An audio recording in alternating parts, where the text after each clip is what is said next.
everyone. I am hoping I am audible and visible. I'm Dr. Kanchan Virat and I am hoping that you guys are doing absolutely fine in your lives.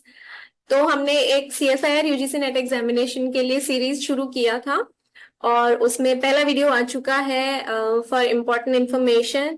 जब भी notification आता है तो notification में क्या important information होती है वो सब कुछ मैंने ब्रीफ में उस वीडियो में डिस्कस किया है, तो जा करके उसे सबसे पहले देख लेना।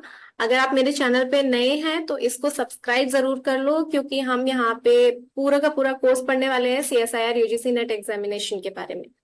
ठीक है, आज का जो वीडियो है उसको हम थोड़ा सा शॉर्ट रखेंगे और उसमें हम सिर्फ पैटर्न और कट ऑफ डिस्कस करेंगे।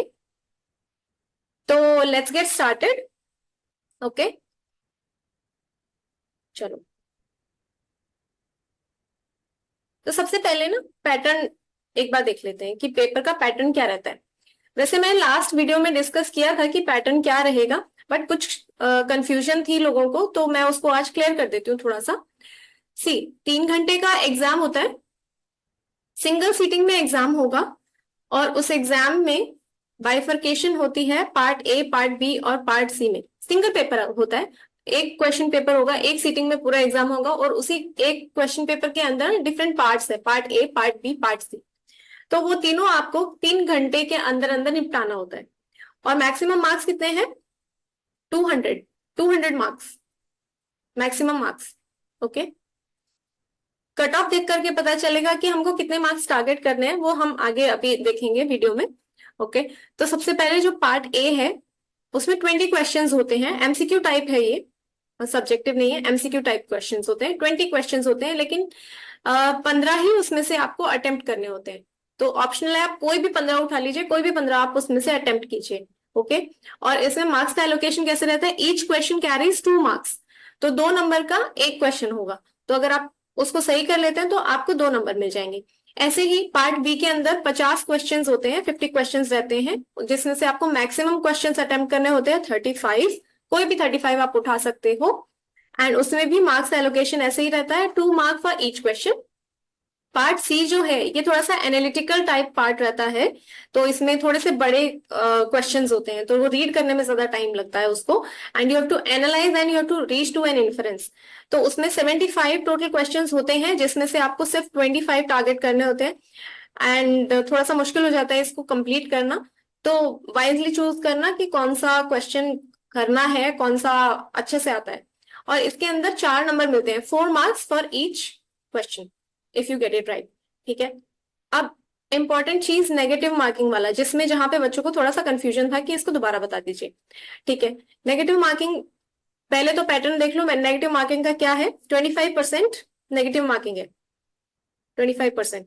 ओके, तो 25% नेगेटिव मार्किंग का मतलब क्या हो गया? जैसे पार्ट ए में हमने देखा, एक क्वेश्चन को कितने मार्क्स दिए गए इन्होंने, एक क्वेश्चन के लिए वो आपको 2 नंबर दे रहे हैं। ठीक है, 2 marks you are getting for each question. एक क्वेश्चन हुआ, उसके आपको मिले 2 नंबर अगर आपने सही किया उसको। लेकिन अगर आपने उसको गलत किया तो आपको कितने मार्क्स मिलेंगे, वो हम यहाँ पे जानने की कोशिश कर रहे हैं। एक थोड़ा सा एग्जाम्पल ले लेते हैं इसके लिए। ओके, तो एग्जाम्पल में हम क्या लेंगे? जैसे फॉर एग्जाम्पल हमको चाहिए कितने क्वेश्चन है, पार्ट ए में हमको 15 क्वेश्चन अटेम्प्ट करने, पार्ट बी में हमको 35 क्वेश्चन अटेम्प्ट करने, पार्ट सी में हमको 25 क्वेश्चन अटेम्प्ट करने थे। तो लेट्स से आप टोटल अटेम्प्ट कर पाए 50 क्वेश्चंस। इन टोटल आप 50 क्वेश्चंस अटेम्प्ट कर पाए हो।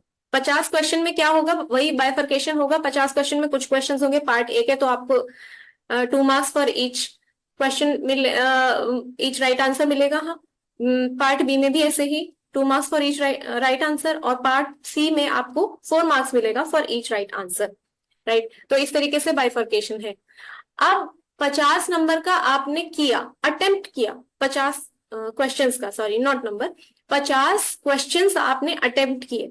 50 क्वेश्चन जितने आपने अटेम्प्ट किए उसमें से आप, जैसे आप लगा लीजिए सही आपके कितने हुए, तो जितने सही हुए उतने सही होने के बाद आपके मार्क्स कितने आए। फॉर एग्जाम्पल हम ये लगा लेते हैं कि नेगेटिव मार्किंग को अभी छोड़ दो, जितने गलत हुए गलत हुए, लेकिन सही जितने हुए उनको मिला करके कितने बन रहे? फॉर एग्जाम्पल 100 मार्क्स उनको मिला करके आपको आ रहे हैं। राइट, जितने भी सही है, गलत को अभी हमने काउंट नहीं किया, जितने सही है उनको मिला करके 100 marks you are getting right now.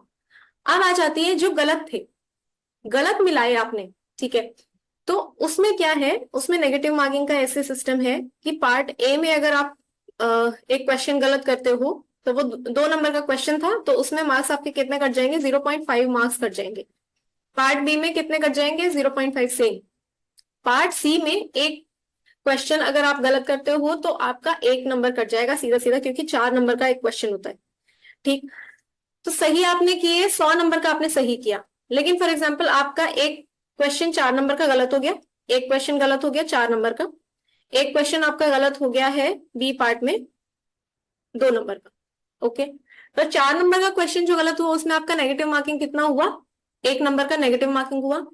ठीक है। 2 नंबर का जो गलत हुआ उसमें आपका नेगेटिव मार्किंग हुआ 0.5 मार्क्स। तो इन टोटल आपका नेगेटिव मार्किंग हो गया 1.5 मार्क्स की नेगेटिव मार्किंग हुई है। तो ये नेगेटिव जो है, ये नेगेटिव मार्किंग कहाँ काउंट होगी, ये जो 100 आपने सही किए थे ना, ये जो 100 मार्क्स का आपने सही किया है ना पेपर, इसमें से आपके 1.5 मार्क्स डिडक्ट हो जाएंगे। आप कितने पे रह जाओगे, 98.5 पे। समझ आ गई। कट ऑफ भी क्लियर नहीं होता है इसमें कई बार। So you have to be wise, और पूरा अच्छे से जो आता है फोकस उस पे करो। अगर फॉर एग्जाम्पल अच्छे से नहीं आता है और किसी में 50-50 का चांस है कि यार 50-50, हाँ अगर मैं करूंगा तो शायद ये सही भी हो शायद ये गलत भी हो, बट मुझे कहीं मेरे दिमाग में ये चीज है कि मैंने पढ़ी है इसको और ये वाला हो सकता है इसका आंसर, और दो तो ऐसा पता है कि दो तो बिल्कुल ही नहीं है, तो उसमें यू कैन ट्राई 50-50 वाला। लेकिन मैं यही सजेस्ट करूंगी कि आप जितना पढ़ के जाओ ना, उतना आपको अच्छे से आना चाहिए। और उसमें ये नहीं होना चाहिए कि ये शायद ये वाला होगा, वो नहीं होना चाहिए। तो यू शुड टारगेट। तो वो हम देख लेते हैं कि कितना आपको टारगेट करना चाहिए, कि इतना तो मुझे सही करना ही है। ओके। सो नेक्स्ट उस पे चलते हैं, कट ऑफ पे चलते हैं। तो यहाँ पे ना पहले क्या होता था, 2018-19 और उससे पहले ये पैटर्न था कि एक ही दिन एग्जाम हुआ, तो उसमें नॉर्मलाइजेशन की जरूरत नहीं पड़ती थी। अब नॉर्मलाइज्ड स्कोर आता है। नॉर्मलाइज स्कोर का क्या मतलब है, मान लो देर आर 40 कैंडिडेट्स, लेकिन एग्जाम जो पहले दिन एग्जाम हुआ, फर्स्ट डे एग्जाम हुआ, वो सिर्फ 20 कैंडिडेट्स का एग्जाम हुआ। ओके। सिर्फ 20 कैंडिडेट्स का ही एग्जाम हो पाया फर्स्ट डे में। अब ये जो 20 कैंडिडेट्स थे, इनका जो भी एग्जाम हुआ होगा, जो भी क्वेश्चन पेपर आया होगा, वो same question paper next day जो एग्जाम 20 कैंडिडेट्स देंगे उनको सेम पेपर नहीं मिलेगा। ठीक है। तो उनको थोड़ा सा डिफरेंट पेपर मिलेगा। हाँ, क्वेश्चंस का लेवल वही होगा, लेकिन पेपर उनको अलग मिलेगा, एंटायरली डिफरेंट पेपर मिलेगा, वो सेम क्वेश्चन रिपीट नहीं होते। तो इस तरीके से जब हम 2 दिन में डिवाइड कर लेते हैं ना, 2 या 2 से ज्यादा दिन में डिवाइड कर लेते हैं कैंडिडेट्स को, और वो पेपर्स में, क्वेश्चंस में, इन सब में डिफरेंस होता है, तो जो लेवल ऑफ क्या कहते हैं, जो लेवल ऑफ ईज है वो किसी भी क्वेश्चन का, वो भी डिफरेंट डिफरेंट होता है। तो जैसे मान लो पहले वाला पेपर जो था उसमें 20 क्वेश्चंस ऐसे थे जो इजी थे, लेकिन 40 क्वेश्चंस ऐसे थे जो मीडियम थे, और 20 क्वेश्चन ऐसे थे जो टफ की साइड पे थे, थोड़े से टफ थे। जो दूसरे दिन एग्जाम हुआ उसमें मान लो 40 क्वेश्चन इजी थे, 20 क्वेश्चन मीडियम थे, और बाकी लास्ट के 20 क्वेश्चन ऐसे थे जो थोड़े से टफ थे। तो यहाँ पे ना नॉर्मलाइजेशन की जरूरत पड़ जाती है, कि ऐसा नहीं होना चाहिए कि इसको किसी, जो पहले दिन जिन कैंडिडेट्स ने एग्जाम दिया है उनको कोई भी एडिशनल एडवांटेज किसी भी क्वेश्चन की वजह से मिले। राइट। तो इसलिए वो नॉर्मलाइज्ड स्कोर आता है जब 2 या 2 से ज्यादा दिन अगर एग्जाम होता है। ठीक है। तो उसी के लिए हम लोग यहाँ पे नॉर्मलाइज्ड स्कोर ही देखेंगे। जो कट ऑफ है जेआरएफ का, हम सबसे पहले लाइफ साइंसेस के लिए देख लेते हैं। लाइफ साइंसेस के लिए जो जेआरएफ का नॉर्मलाइज्ड स्कोर रहता है फॉर जनरल अनरिजर्व्ड कैटेगरी, ठीक है, अनरिजर्व्ड लोगों के लिए जो कट ऑफ जाती है, ये मार्क्स है, ठीक है, ये परसेंटेज नहीं है, these are marks out of 200, out of 200। Okay. तो ये कितना गया, 98.9 marks for JRF, and for lecturership it was 97.3 out of 200। इसी तरीके से एससी का देख लीजिए, ठीक है, 91.9, और ये 88.1। ऐसे ही एसटी का देख लीजिए, 86.1, 81.3। तो आप किस कैटेगरी में फॉल कर रहे हैं उसके हिसाब से अपना cut off you should check. कि ये कट ऑफ कितना जा रहा है उसका। ओके, अब यहाँ पे ना मैं इसको क्लियर कर देती हूँ थोड़ा सा, और आप इसका स्क्रीनशॉट ले सकते हो इफ यू वांट। तो स्क्रीनशॉट लेकर के और फिर हम अगले स्लाइड पे चलते हैं। ये देखो, ये कट ऑफ जो है ये जेआरएफ का कट ऑफ है फॉर द ईयर 2022। ठीक है, तो यहाँ पे मैंने ऐसे सेग्रीगेट थोड़ा सा किया है कि केमिकल साइंसेस के लिए क्या कट ऑफ जाती है। अनरिजर्व्ड की 50, ठीक है, ईडब्ल्यूएस की 44। तो ये कितने में से है वो आपको अपने सब्जेक्ट के हिसाब से देखना पड़ेगा। फॉर एग्जाम्पल केमिकल साइंस जो है उसमें मैक्सिमम मार्क्स कितना है वो सब मैंने पिछले वीडियो में बताया हुआ है। ठीक है, आउट ऑफ उतने मार्क्स ये आपको स्कोर करना है। अगर आपने इतना स्कोर किया तो आपका जेआरएफ का कट ऑफ क्लियर है and you will get the junior research fellowship. इसी तरीके से अर्थ साइंसेस का देख लो, इसी तरीके से लाइफ साइंसेस का, अभी जैसे हमने पिछले वाले स्लाइड में डिस्कस किया था फॉर 2023।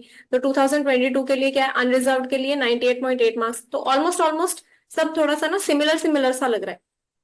ठीक है, कि 96 98 इतना ही कट ऑफ जा रहा है फॉर लाइफ साइंस।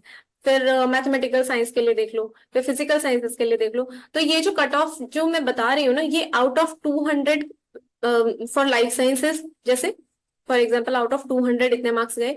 लेकिन बाकी जो सब्जेक्ट्स हैं उसमें अपना देख लेना मैक्सिमम स्कोर कितना होता है, मैक्सिमम मार्क्स कितने अलॉट होते हैं उसमें से। ओके, चलो नेक्स्ट पे चलते हैं। ये भी सेम ही चीज है, पिछले वाले में जेआरएफ का था, इस वाले में लेक्चरशिप का है। तो ये मैं तुम लोगों को टाइम दे रही हूँ थोड़ा सा, इसको स्क्रीनशॉट ले लो and then analyse it according to you, कि तुम्हारे सब्जेक्ट के हिसाब से कितने कट ऑफ जा रही है। Okay, now this one is for 2021 for JRF. ये 2021 लेक्चरशिप के लिए। Then this is for 2020 junior research fellow, और ये 2020 लेक्चरशिप के लिए। ठीक है, ओके। तो ये क्या है ना, इस सब से आपको ये अंदाजा लग जाएगा कि अभी मुझे कितना टारगेट करना है। जैसे लाइफ साइंसेस की अगर हम देखें तो अभी तक जो ट्रेंड हमने देखा ना लाइफ साइंसेस का, तो उसमें क्या है, 95 से लेकर 99 तक अप्रोक्सीमेटली आप ये लगा लो जूनियर रिसर्च फेलोशिप का कट ऑफ क्लियर हो जा रहा है। तो इसमें एक चीज मैं ये बताना चाहूंगी कि ऐसा नहीं है कि आप इतने ही मार्क्स स्कोर करो या इतने ही मार्क्स टारगेट करो। You should target at least plus 15 to 20 marks, plus 15 to 20 marks. जितनी प्रीवियस ईयर की कट ऑफ गई है ना, उससे आपको 15 से 20 नंबर थोड़े से ज्यादा ही टारगेट करके चलना है। तो आप आराम से ये मान लो कि 120 मार्क्स तो आपको कम से कम इतना टारगेट कर, कि इतना है तो मेरा सेफ स्कोर है।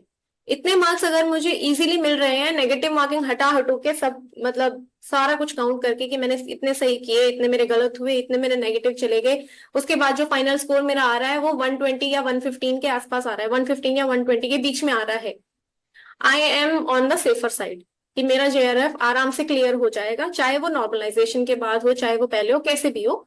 बट जो फाइनल कट ऑफ आएगी उसमें यू विल बी 100% श्योर कि मेरा इस बार क्लैरिटी है। एक्सेप्शन तो ऑब्वियसली रहता है कि बहुत ही ज्यादा इजी क्वेश्चन पेपर आ गया है तो फिर हो सकता है कि वो बहुत ज्यादा शूट अप हो जाए। बट जैसे हम ट्रेंड्स देख रहे हैं इस चीज का, तो ट्रेंड में तो यही लग रहा है कि 95 से 99 तक का स्कोर अभी तक आ रहा है। ओके, तो 120 अगर हम टारगेट कर रहे हैं तो सेफ स्कोर पे है। अभी नेक्स्ट वीडियो के अंदर हम लोग इस चीज पे ज्यादा फोकस करेंगे कि ये 120 जो हमको टारगेट करने हैं वो कैसे करने हैं। तो सिलेबस देखेंगे उसका, एग्जाम का क्या सिलेबस है। तो लाइफ साइंसेस का ही मैं मेजरली उस पर फोकस करूंगी क्योंकि मेरा वही फोर्टे है। तो बाकी जो है सब्जेक्ट्स उनके लिए मैं थोड़ा बहुत बता सकती हूँ कि सिलेबस क्या है, बट लाइफ साइंसेस का ही मेजरली इस पे हम फोकस करेंगे। तो लाइफ साइंसेस के लिए जो भी सिलेबस है, जो भी बुक्स एंड मटेरियल्स है, आप कहाँ से बटोर सकते हो, क्या कौन सी बुक्स आपको पढ़नी चाहिए, ठीक है, एंड देन कौन से जो सब्जेक्ट्स हैं उन पे आपको फोकस करना चाहिए। लाइफ साइंसेस के सिलेबस के अंदर भी देर आर डिफरेंट सब्जेक्ट्स और उसमें भी डिफरेंट टॉपिक्स हैं, तो आपको कौन सा वाला ज्यादा जिस पे फोकस करना चाहिए कि जो एग्जामिनेशन ले रहा है उसका फेवरेट टॉपिक क्या है। तो कुछ कुछ ऐसे टॉपिक्स होते हैं जो हर बार ना उसमें से क्वेश्चन आ ही रहा है, तो हम उस पर टारगेट करेंगे नेक्स्ट वीडियो के अंदर। तो अगर इस वीडियो से आपको कुछ टेक अवे मिला है, कुछ अच्छा मिला है, तो इसको पक्का पक्का से लाइक कर दो प्लीज, क्योंकि इससे मुझे बहुत हेल्प मिलती है। ओके, आपको सिर्फ एक लाइक का बटन हिट करना है और कुछ नहीं जाता है उसमें, it's totally free for you. और अगर आपको ऐसा लगता है कि किसी को जरूरत है इस वीडियो की, किसी को देखना चाहिए, अपने भाई बंधुओं में, पीयर्स में, पीयर ग्रुप्स में, सब में शेयर कर दो इसको। And don't forget to subscribe. Subscribe किए बिना आपको नहीं जाना है। अगर आप सीएसआई या यूजीसी नेट एग्जामिनेशन के लिए प्रिपेयर कर रहे हो तो you have to subscribe this channel. And जो भी नेक्स्ट वीडियोस आएंगी उसके लिए बेल आइकन को हिट कर लो, वो आपको अपडेट आते रहेंगे उसके लिए। ओके, एंड कोई भी क्वेरी है तो you can comment below and I will get back to you. Okay, चलो वाइंड अप करते हैं आज का सेशन इधर ही, एंड नेक्स्ट वीडियो के लिए वेट करना। So I will be getting it soon.